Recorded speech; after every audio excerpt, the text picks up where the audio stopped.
Namaste and greetings from Indic Academy. It's lovely to have Mark Tuinstra from Netherlands with us today in Bangalore. The weather is beautiful and we've just had Pongal at Ila's Yeah. house. So, what are your favorite memories of India, Mark? This. Until now, well, this is my first trip here in India. Oh, I've been in many countries all over the world, but India is the first time, and I really enjoy it. yeah. Yeah. So, you're a guitarist and a composer, and growing up in a musical family, how did your early exposure to piano, drums, and bass shape you as a guitarist? Well, I started playing music when I was about 4, I think. My father, he was a amateur drummer, so we had a drum kit at home.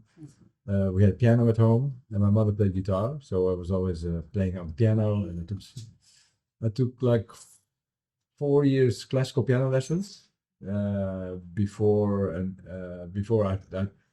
after that someone gave me a bass guitar, and then I started playing bass. And in the meantime, I was still playing drums also. And then later, the guitar became my serious interest.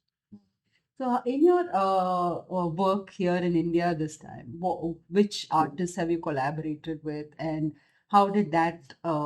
What was the experience you were talking about yesterday, jamming with Indian musicians? So, Yeah, tell us about your the experience. first concert we did here was a concert collaboration of Una and me, of course, of Una and Ned McGowan, of course, who I'm here with, and Skanda Manjunath, I should say, is the son of BC Manjunath. Okay. He was with our concert, and Pramad, he was drumming, and it was so nice because we didn't know these people, and we just started playing music, and everything was clear. Okay, this is going to be fine. You know, like if you don't know each other, you as a musician, it's the first notes you're playing, or the first encounter you have is like a talk, like who are you, and what do you do, what do you like, la la, and it's always for me very interesting to see this musical conversation because it hits on so many levels. It's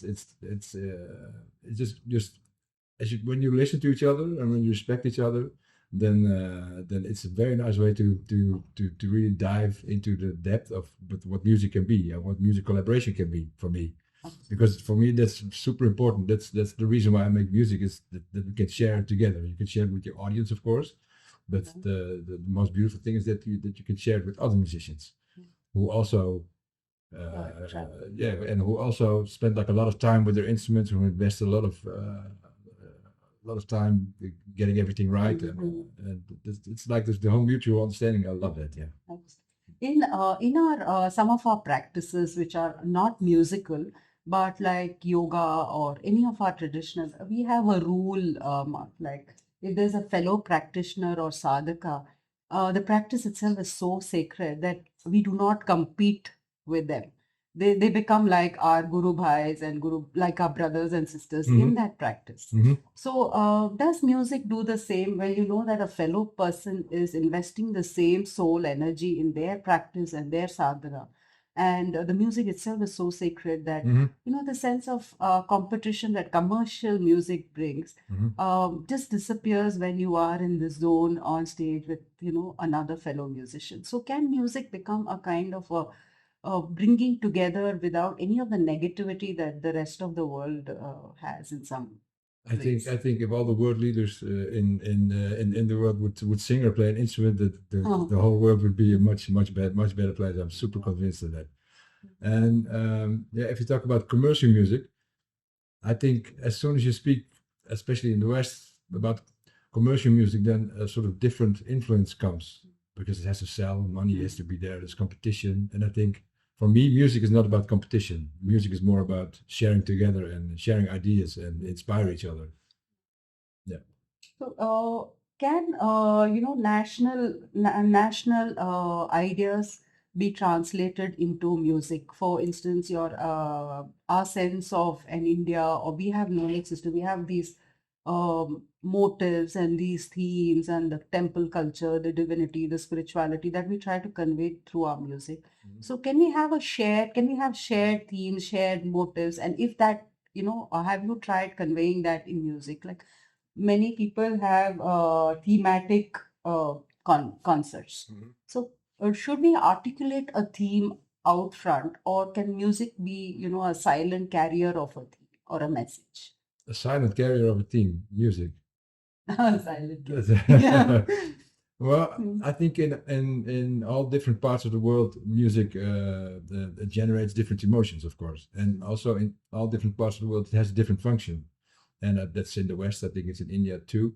But for example, I collaborated with Brazilian musicians, and their uh, parts of the music are very sacred, are very much the devotion to certain gods, and other are more festive, more to dance and to create joy. In West Africa, I played with a bunch of musicians when I was there, and they also have all kinds of different types of rhythms and types of scales for different situations.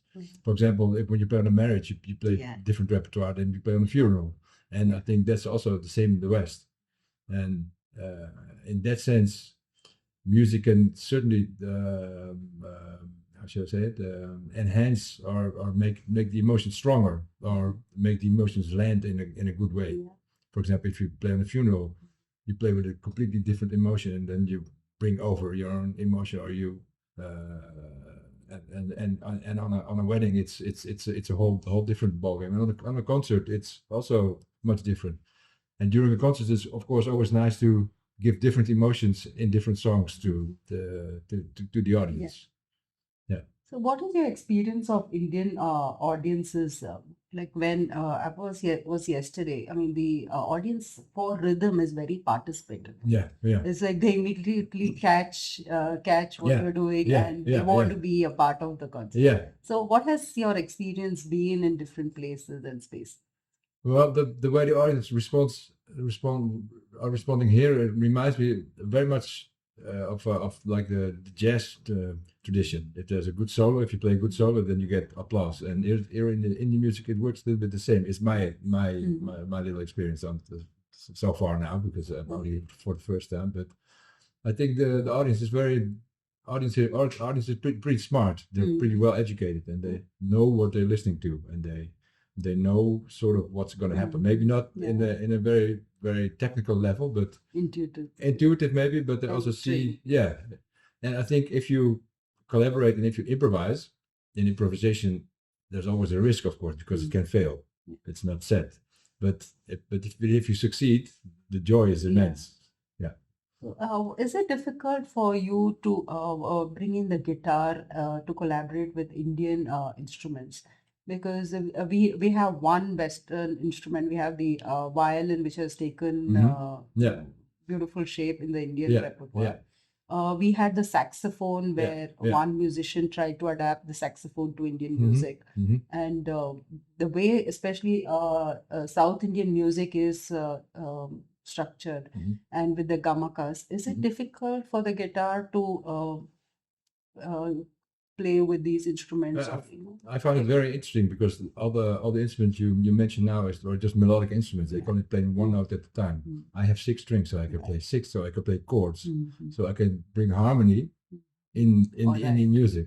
And sometimes I see people, for example, we were playing in Marcel Mangelot. He was in Holland, and we did a concert with him, and I started playing some harmonies, and he really sounded like, whoa, this is a whole new flavor.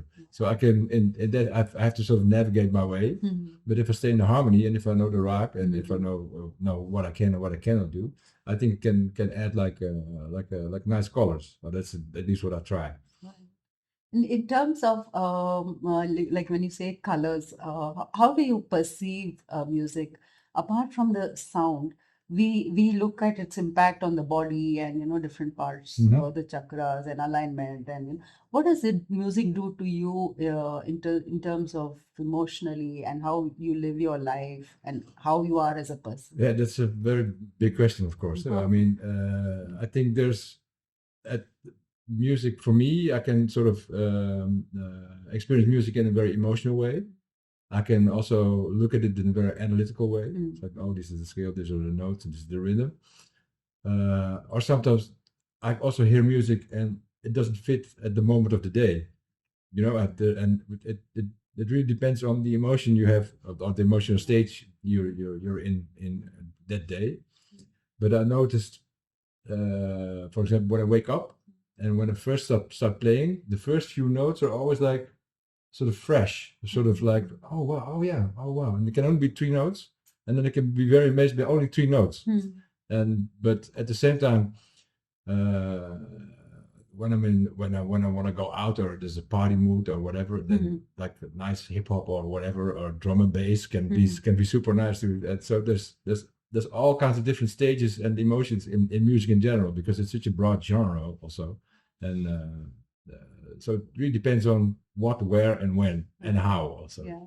So, as a last question, and for us who just listen to music, we have our favorite musicians. And do musicians listen to other musicians when they want to feel, a Of course, certain of way? So, course. what would be your first choice if you were like without any names, without any names? I mean, what kind of music would you go to when you want to feel Indian music? When I want to feel in your music. Ooh. What kind of music I'm going to listen to? Yeah. Well, I remember when my wife was pregnant for my first child, we went to a concert of Hari Prasad, and that was so amazing. And I think maybe, of course I cannot prove it, but I think it really affected the way my daughter is now because there was like 1.5 hour and it was like one complete sort of story and one complete super nice trip. So that in Indian music, that is what I would look for, I think. Yeah. Thank you so much. Such a beautiful ending. You're welcome. Thanks. Thank you.